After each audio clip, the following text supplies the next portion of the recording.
Thought I'd try to say a couple more things about the human experience of freedom and the deterministic universe and how those are compatible or not compatible. I guess I'm going to try to argue they're compatible. The the thing that I would want to say about so many of the comments that were posted on the videos, and I appreciate all the comments. I think there's a lot of haggles, but I think from my own perspective, people aren't they're seeming like maybe I'm reducing it to a psychological thing, and I think in this case it's not simply a psychological thing. If that by that we mean something not metaphysical or not dealing with the nature of reality, because in this case we happen to be that part of nature which is in question. So it's not as if our experiences are something that are not really natural. See, I think that's part of the issue. Okay, I think the other thing that I would say, and I want to keep this really brief, I think one of the things is that, and this was from the comments that Trick gave, I think it was kind of in Gary's logic as well, but the suggestion seemed to be something like, in the past, we had a language that was based on superstition and on belief in the gods and in unicorns and in all kinds of other super fantastical things that we no longer believe in, and the language is slowly catching up with that. We need to bring the language up to date with the fully deterministic universe that we know it to be. And I mean, I think this is kind of like the argument that they were giving. I don't find that to be the case at all. I think that that's a mistaken argument, and it's confusing levels of analysis very deeply. And it's denying the evolution, the millions of years of evolution that took place in order to make nature enabled to have a place and moment of itself that could legislate itself with growing expanses of temporal capacity. See, I think the issue of time is the one that's least appreciated here. People seem to believe, or generally, there's like a general notion out there that there's just this one thing called time, and it's like I don't know, a thing you're moving through, like it's a fluid or something, and that's really not right.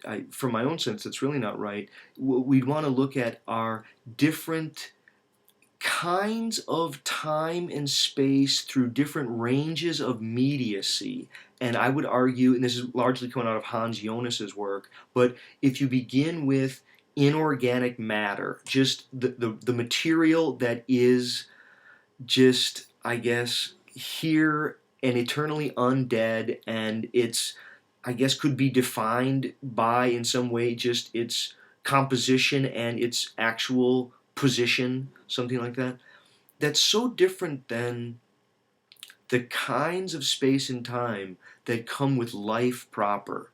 You have boundaries that set off a kind of self over against an external world, and it's a cell wall that has a reactivity to its immediate environment in a way that the inorganic,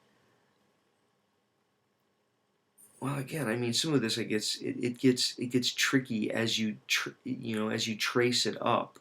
But I don't think that what people want to do, from my own perspective, is I don't think what you want to do is go to the quantum level and try to argue that at the quantum level we can demonstrate the experience or the metaphysical fact of indeterminacy and therefore possibilities of freedom.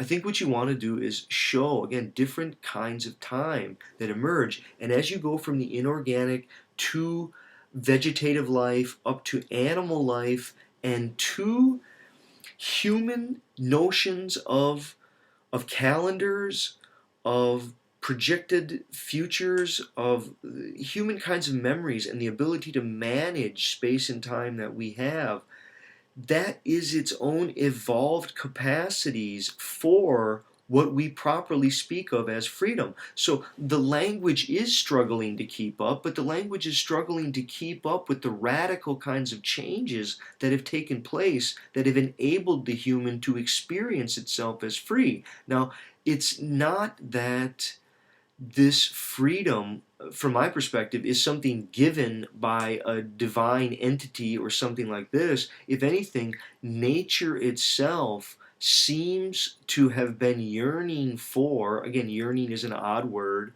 but it evolved into increasing degrees of self-legislation and autonomy within itself. And we can witness this through the phylogenetic scale. There does seem to be something like increased capacity for autonomy, self-legislation, and self-relation as you move from the inorganic into plant life through animals, mammals, primates, up to humans. At any rate, I do think that there are scientific reasons that one could, or scientific arguments that one could offer to make clear how um, how the experience of freedom and a fully deterministic world could be compatible. You have to make sure that you're not confusing different levels of analysis. Okay, thanks.